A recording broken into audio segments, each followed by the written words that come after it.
you want to set the prices for your subscribers. The more subscribers, the more followers, the more revenue you make, the more ads Twitch can stream. A successful streamer can earn anywhere between $3,000 to $5,000 a month, given that they're consistent with their streaming. Welcome back for another episode of the Post Money Plan podcast. My name is Dallas Post, and I am your host.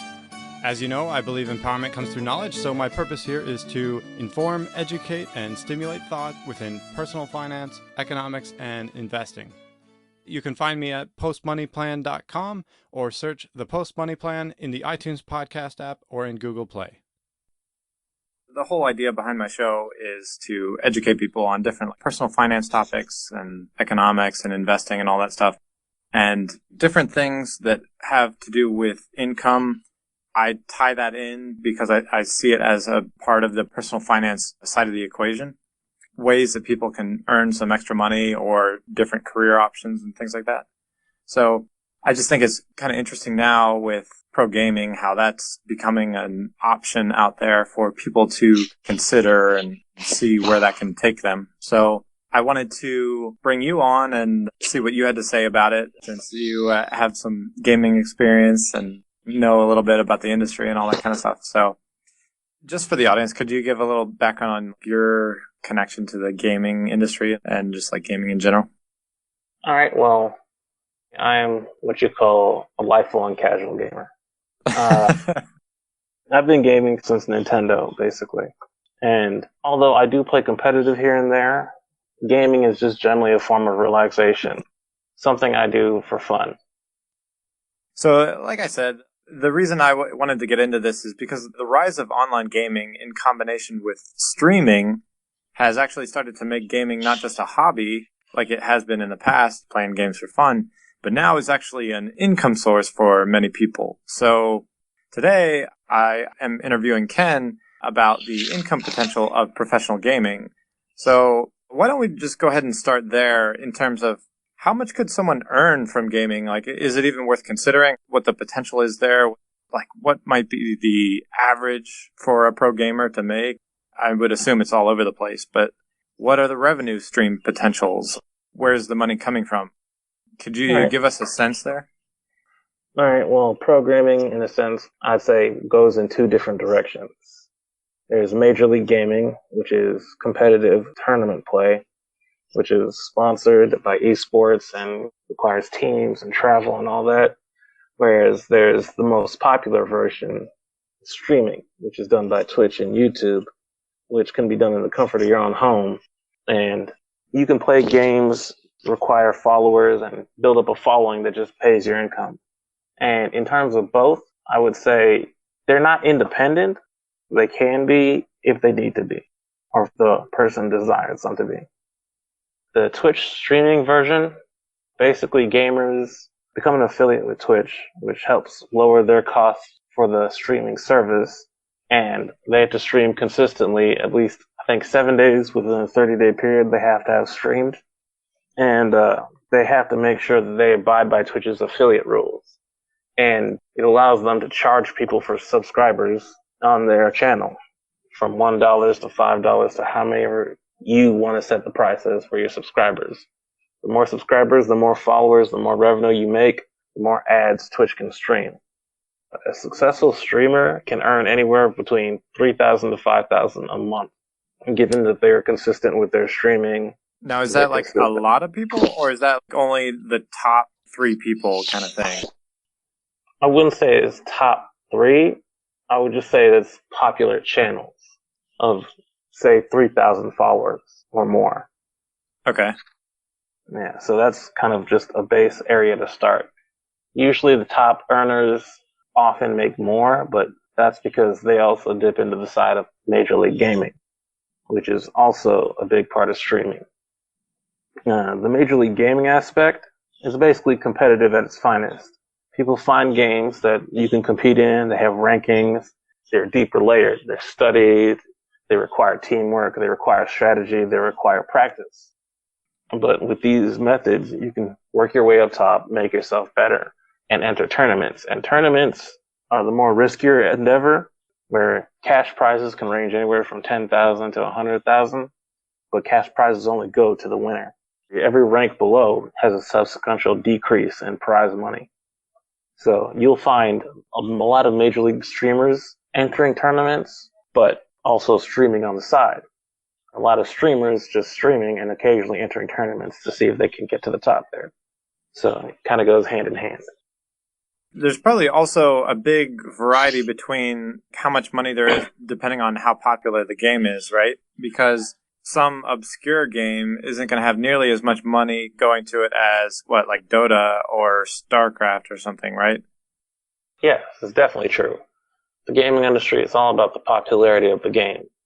There are a lot of games where are fantastic, even though created, aren't played because they're not as popular or they have issues with them. Whereas competitive games that require teamwork or, competitive games that require study still strain in the popularity polls, such as fighting games like Street Fighter and Mortal Kombat, or, co-op games like Dota or Overwatch, where you require a team and practicing and learning each other's methods in order to work harder into reaching your goals. And although people do make money streaming the new game that came out that week or the new game that came out that month, when it comes down to it, you always end up returning to what's popular, what people want to stream. It's all about pleasing the fans at the end of the day. Sure. I mean, that's probably not that different than normal sports. But here's what I'm thinking. When it comes to different sports, the amount of money that professionals, the players, make, the revenue streams can vary depending on the sport. For example, to my knowledge, in soccer, higher wages are earned as salaries. Versus golf, a lot of the money is earned from sponsorships. So depending on the sport, where the money is coming from.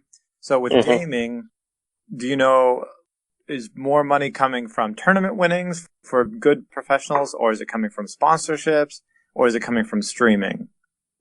Oh, well, this is actually true for tournament winners and streaming. Most of the revenue comes from sponsorships. If you garner enough streams, sponsors want to sponsor you so people can see their goods. And in most tournaments, a lot of the tournament funding and winnings is actually given by sponsorships. So, they have highlights on their streams. Even gamer jerseys are sponsored, much like NASCAR vehicles.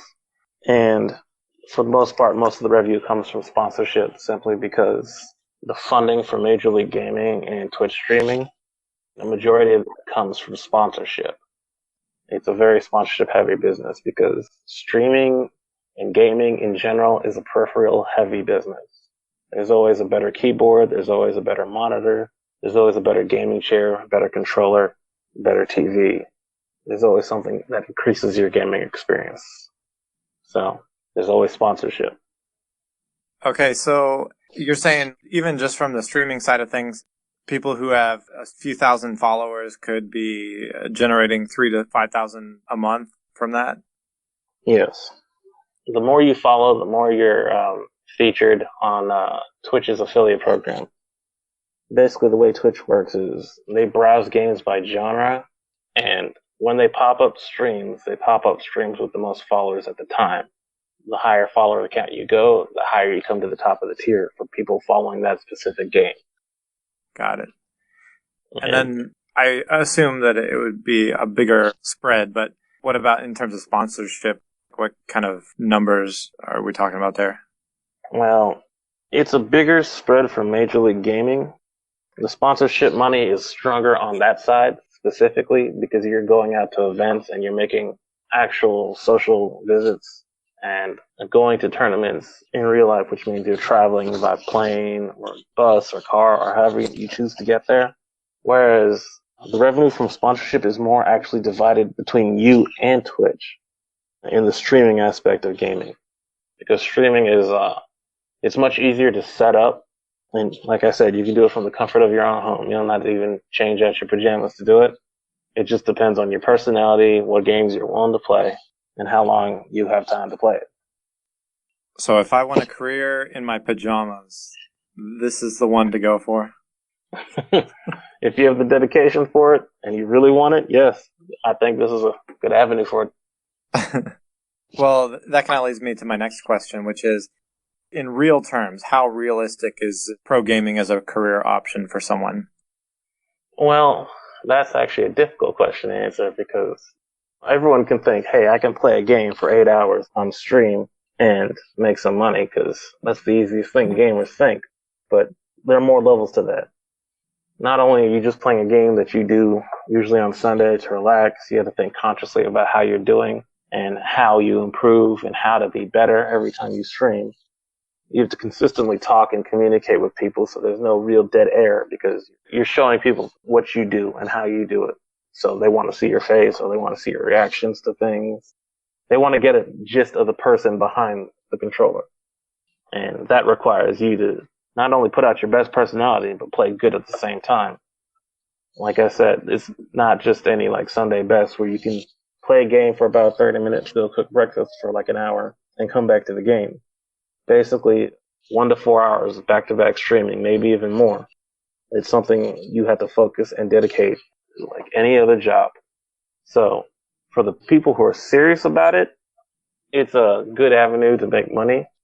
If playing games competitively or in front of people is what you want to do, and you're focused on dedicating or putting in 8 hours like everybody does when they go to work in the morning, then I'd say go for it. But if you play games casually and just want to make money on the side, I think you'd really have to consider your options here and how much it would actually cost you to be a game streamer. The thing that concerns me more than the dedication part of it would be the stability of it as an income source in terms of like sports are well established in the sense that like they've been around for many, many decades and there's a tried and true process to them. So people know what to expect in terms of going into college, playing the sport, and then getting recruited, and then playing professionally, and how long they can play, and how much they might expect to earn, and that kind of stuff. And the game itself stays the same. So the game will always be there, and people will be interested in watching it. But when it comes to eSports, the games are constantly changing. You don't have just one game that's the only one that everyone's looking at. And even if there was one, then it would change potentially 5 years from now. So what concerns me is there isn't that same stability. So let's say you got really good at Halo, like if you got really good at Counter-Strike or something, and you were the best at that, and you were making some money from it, but then that game loses popularity, and then other games come along, and you stop being able to make money from Counter-Strike. Isn't that a risk there? I mean, that's definitely a risk. In terms of esports, one big thing that I would say difference from real sports is most esport games, League of Legends, Counter-Strike, Overwatch, usually only have one championship tournament throughout the year. Whereas, football, you can go to the Super Bowl 1 year, or you might not end up going to the Rose Bowl, or, you consistently play throughout the year. It's multiple appearances for you doing your sport, you doing your best, and, avenue for you to show your ability as a player. Whereas, the games follow with the trends. Yes, games like, say, Overwatch, which came out last year in 2017, came out and it was so popular it made a whole esport in its own. But in the same sense, has taken the place or the shine of games that essentially did the same thing before it, like Counter-Strike, which was another multiplayer game that was very popular. It's still popular to this day, and it's still streamed and has tournaments around the world, but it's not as strong as the following like it used to. So, it's had a somewhat of a fall off. That is always a big risk for people who stick to the major league side of gaming. It's also a big risk if, you're a competitive gamer and you spent how many hours, 200 plus, just trying to master one game to show the world you're the best at it. Unfortunately, the way games are, they're ever changing. And to stay relevant, you kind of have to move with the iterations, stick with the updates. Well, so is there any kind of mitigation to that? Like, so if someone's interested in becoming a professional gamer or earning income as a gamer, how can they work around becoming obsolete? How I'd say this is, in all honesty, it depends on the game that you master. Some games, like Counter-Strike or Halo, are still popular and watched to this day, but their tournaments aren't as strong or, are moved around, like, say, Japan or Shanghai or somewhere. Whereas there are certain games that have just always had a consistent rotation in popularity polls, like fighting games. Fighting games always come in like a set of series. There's always a new fighting game of that popular genre that somebody can take and master and make better or learn. And fighting games, in one way, are easier to master because they don't require you learning teamwork, but at the same time, harder to master because they're more consistently updated. You have to learn character changes, you have to learn how each character works to the point where you know what your opponent's going to do. Those kind of games tend to have more longevity than, say, team first-person shooters. Quite frankly, our generation, the late 90s to now, have basically swarmed the market with first-person shooters. So they don't survive as long as they should. You're making me skeptical of the long-term prospects because games just come and go so quickly. And when you're talking about a career, you're talking about multiple decades potentially. So like, to stay relevant. And you know what I've actually heard is that for StarCraft players, actions per minute is really important in terms of your ability to compete. So the faster you are, the better you can potentially be. And apparently, not just based on practice, but also physically, as you get older, your brain reaction time slows down so that the actions per minute that a player can where get, your speed reaction time matters, that as a person gets older, their reaction time slows down. And people aren't just aware of this conceptually, but they've now been able to measure it in games, that the actions per minute or reaction time slows down to the point where it has an impact on how good you can play in a game. And that actually peaks in maybe the late 20s and starts to fall from there. So almost the same way from the physical side where players peak in their late 20s and then go down from there. But it seems to deteriorate even faster on the mental side, which is kind of surprising because you would think that it would be maybe like the physical would go, but not the mental. Yeah, a lot about playing games changes the older you get. The way you approach a video game, as opposed to you do when you're a child or when you're much younger, changes as you grow. And that's just something that happens to everybody. The way you approach life, the way you approach work. And a big deteriorator for longevity in games is age. It's also a big deteriorator for longevity in sports. So I would say your longevity will always be at a... Pro gaming is something where you have to consistently basically be on your toes, adapting and evolving, because eventually you will get slower.